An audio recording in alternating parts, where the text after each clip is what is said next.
ciao. Yes. Okay. 女士们、先生们，欢迎来到李世锋茶谈录。Ladies and gentlemen, welcome to A Tea with Li. Today, with great honor and pleasure, we are having Mimica from Serbia. Her Chinese name is Li and Mirjana. Mi is about long term, about extensive. So we wish Mimica and our friendship will keep as long as it possible. Okay. Thank you. So It's an honor. Mimica used to practice with a master in Serbia, Valentina, and also other Taiji friends, and also me, Taiji and Qigong for a couple of months. And Mimica is a great translator and writer. And before I left Serbia, she gave me a great gift, which is the book she cooperated with the great painter. Mimica wrote the poetry along with the paintings. So please, Mimica, why and how did you dive into the world of translation and writing? It's a funny story.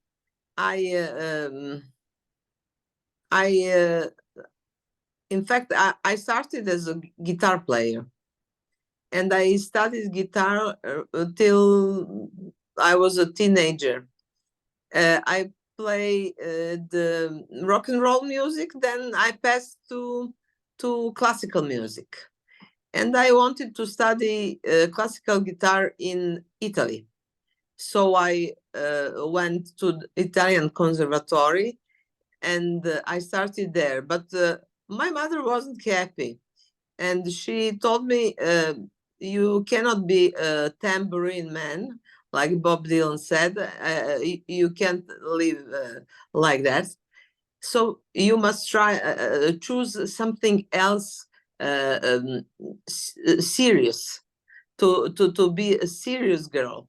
As I was always a passionate reader, and I like philosophy also, I started to study in Belgrade literature and philosophy. So in the same time, I was studying classical guitar in Italy and literature in Belgrade, in Serbia. And then it was a very difficult time for me, because both things were, very hard. If you want to become a musician, you have to practice at least 5-6 hours a day. And if you want to read all the books and all the philosophical books, you also must read at least 5 or 6 hours or 10, I don't know, days were. And I was traveling Italy and from Italy to Belgrade, and from Belgrade to Italy to give my exams, and it was very, very hard for me. So at one point I was so exhausted, and I realized that maybe I'm not prepared for that hard life of a classical guitar player, and that I didn't have much money to be relaxed in that situation. So there was a possibility for me to write for Daily Politica, which is the oldest newspaper on Balkans, and I started as a music critic, and I started to write about books and about music. All music, classical, jazz, and rock. So I was very young then. I was 23. I had that my diplomas, and I profoundly understood music, so I could say things about music. Later on, I started. I was very good in Italian language because I practiced during my studies in Italy. So I started to read contemporary Italian writers, and I started to translate them. And it was such a fun, and to be inside Italian language and inside Serbian language. So to transform the words and the lines from and the meanings from another language. That was the starting point. And then it was in the first place, I was almost every evening at some of Belgrade concerts, and I was writing about that. Then I started to think that I should write my own things, and started to write my stories.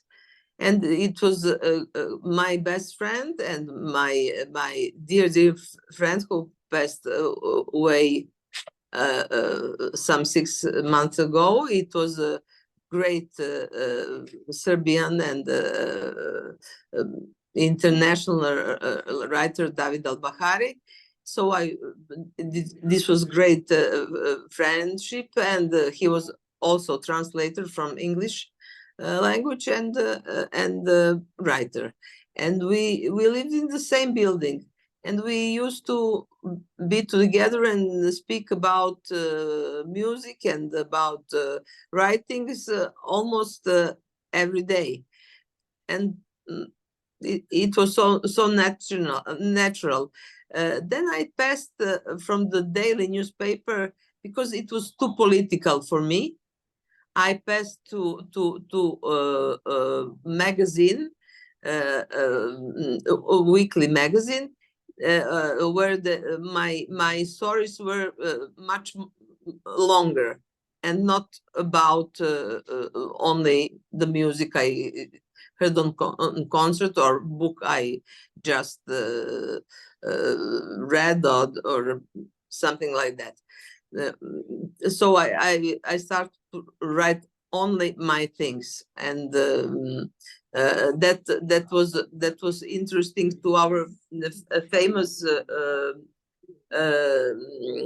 painter Slavko Krunic, who illustrated some of my stories, and then he got the idea that it would be very interesting for us to write about his paintings.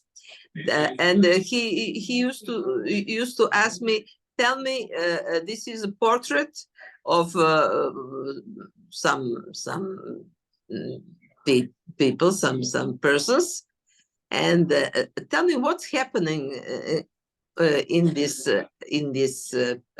painting. So I with my eyes, through my mind, I tried to invent the story, always different story, though it was always a portrait, and write the story. So we wrote 3 books together, and that it was not first the story and then the illustration. It was first the painting and then the illustration with words. So it was the opposite way. So it is interesting. There are many persons who like Kronich's portraits, and I like also, and I wrote about them. That's it.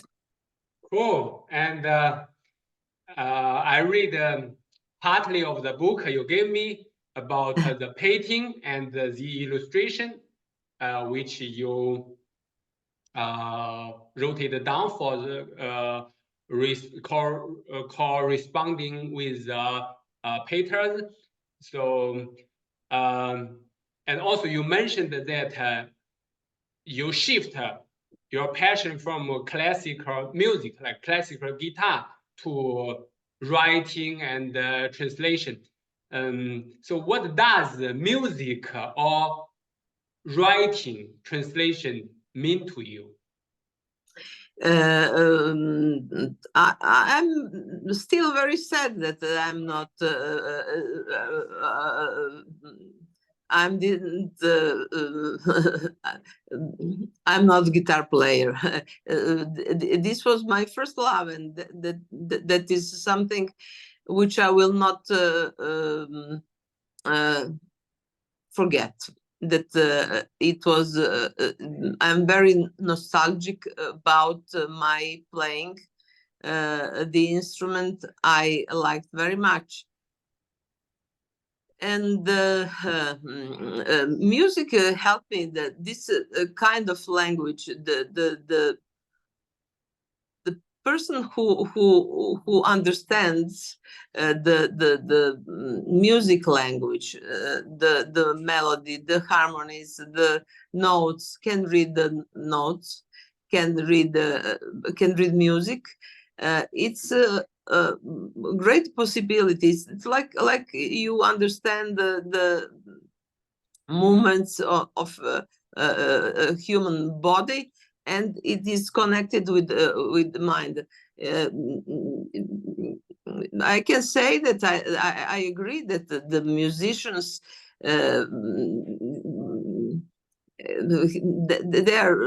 their fantasy are much stronger than other people's, and they can imagine many things, and they can hear many things, and by hearing you have a good ear, and so your sentence is, when you can feel the harmony.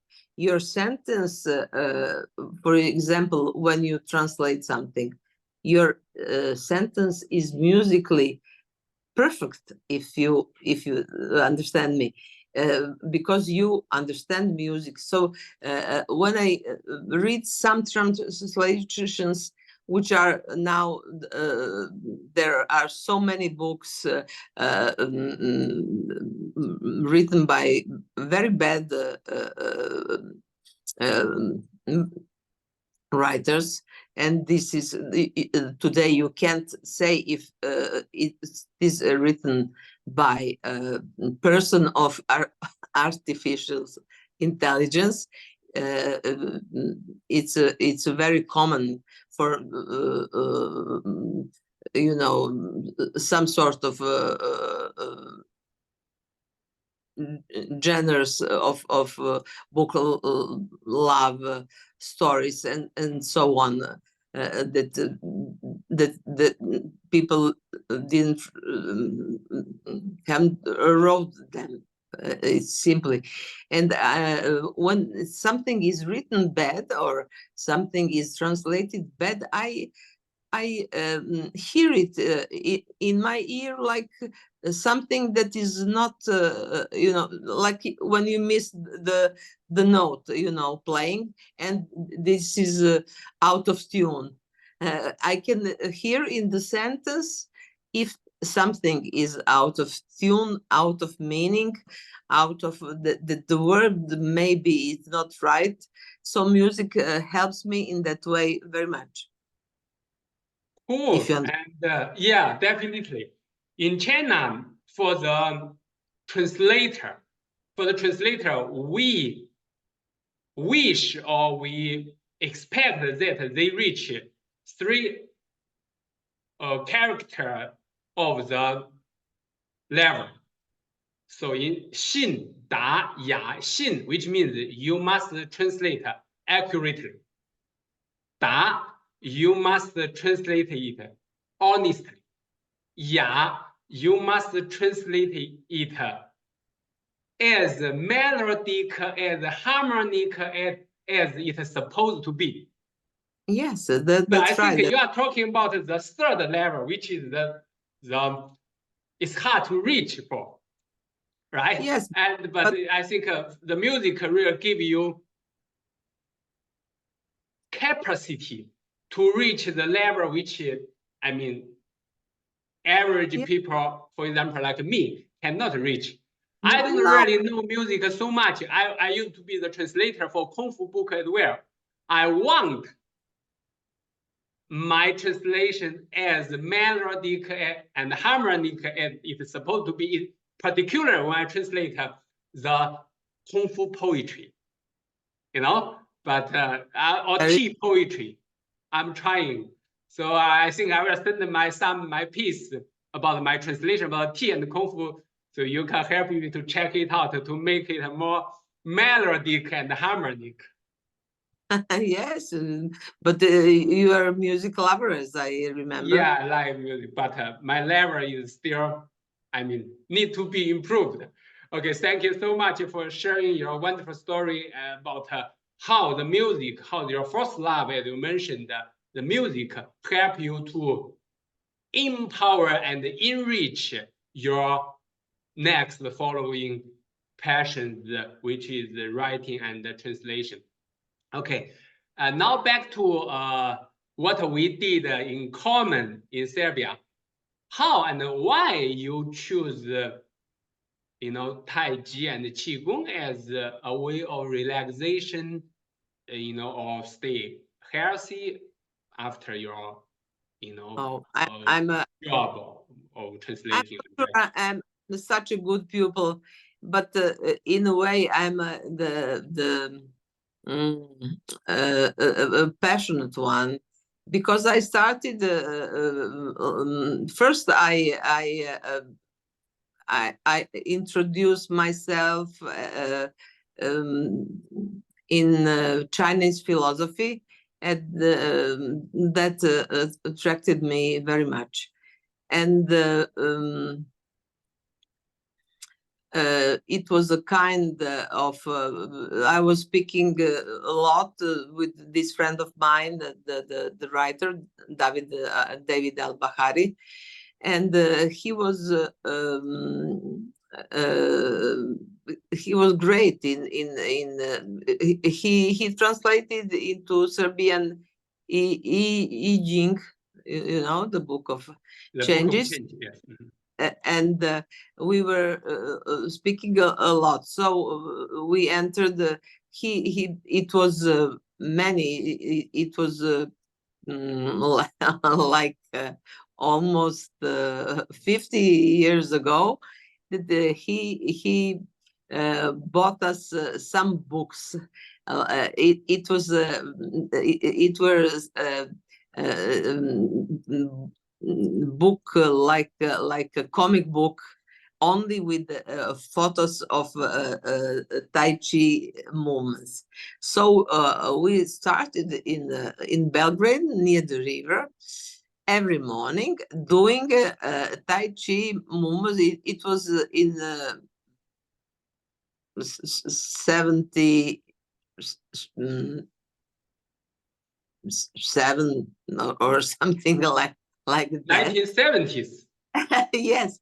So we started to do looking at these photos. That time, like comic book, but there was photos of Tai Chi masters doing, I don't know, but it was no movement. It was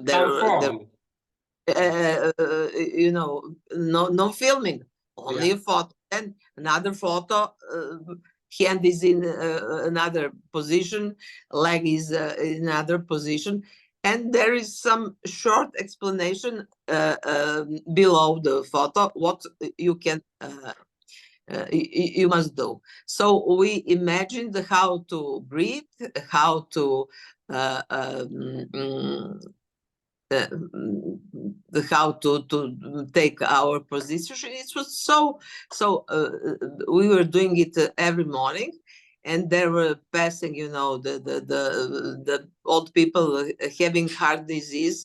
They were looking at us like, what are they doing? They never saw. Tai Chi was not even not popular in Belgrade, in Serbia. And so they thought, oh,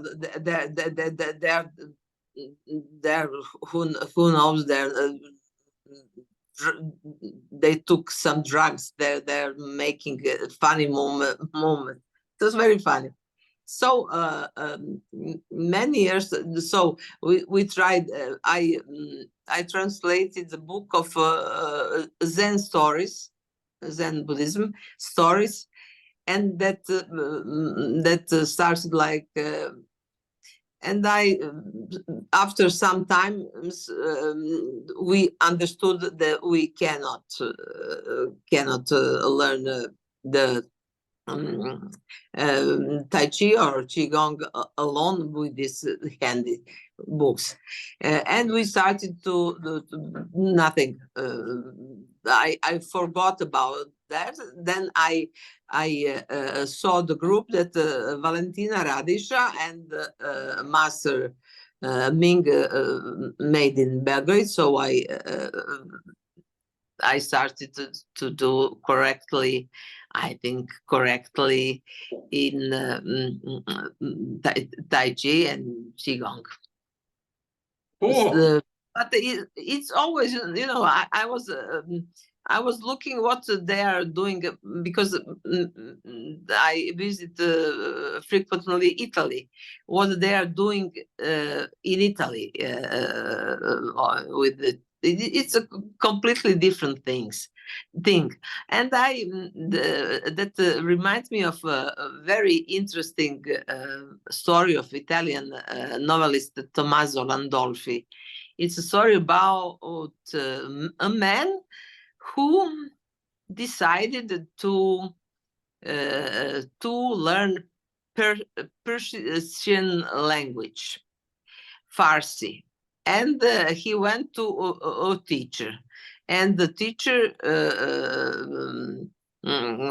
showed him, and they started to work together. And after some years, teacher disappeared, and he went to Persia and wanted to start to speak in this language. And in fact, it was not that language. It was an invented language. It was something that this false, not false, but very interesting teacher. It was his imaginary. For me, Tai Chi is it's important to be done correctly, but your mind must be in a correct state, because maybe every teacher in every part of China, there are different schools. Maybe your approach to this kind of exercises are different than the other, but the meaning and your mind must try to be relaxed to overcome all the thoughts. You must like to do perfect things so good that even when you are perfectly relaxed and not thinking about that, you can do it. that means that you must practice a lot. Sure, definitely. And I was so honored and happy to share some, let's say, the Taiji and the Qigong techniques with you and also the other friend over there. And here, I would like to say thank you again for the glass you offered to me. At the moment, how can I say? Serbia, generally we feel safe, but unfortunately, I was being stolen of my wallet and also something, and also I lost my glasses at that moment right before I left Serbia last year. I was a little bit down, So so Mimica helped me a lot to be recharged, to be energized up again. I make a strawberry cake, which I will make it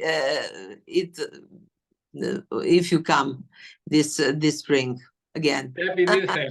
I hope that we can see someday somewhere, and for a few days maybe.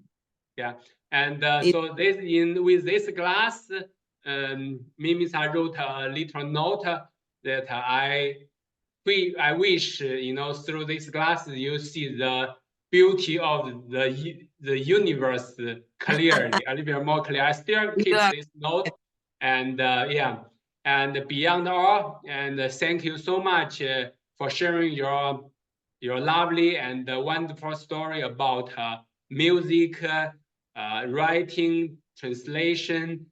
Tell me, and also the leader how you dive into Taiji and Qigong. Yes, but before we leave, you must tell me who are your favorite writers and who are your favorite musicians. Yes, that's tell me. Thank you. And actually, 2 days ago, we went to the Beethoven house. Yes. Yeah, and we listened to the concert over there. So if I have to choose, so Beethoven and Mozart, they are two of my favorite musicians. I mean, in classical way, we talk about the classical music. Yes. And for the writers, I like Lao Tzu so much from China, the Tao Te Ching, and the second Western world, I like Shakespeare. Yes. Because Shakespeare wrote many books to express not only himself or the society of England, but also its general humanity for the world, in my opinion. So when Beethoven read Shakespeare's autobiography, The Tempest, so he wrote a piece called, I think, about a hero. About hero. Yes. So people ask Beethoven, so what does it mean of this piece? Beethoven said, okay, if you don't understand, and you can go to read Shakespeare's The Tempest. Yes. So when I work in south part of China, 10 years ago, I visited the best Chinese translator for Shakespeare. Mm-hmm.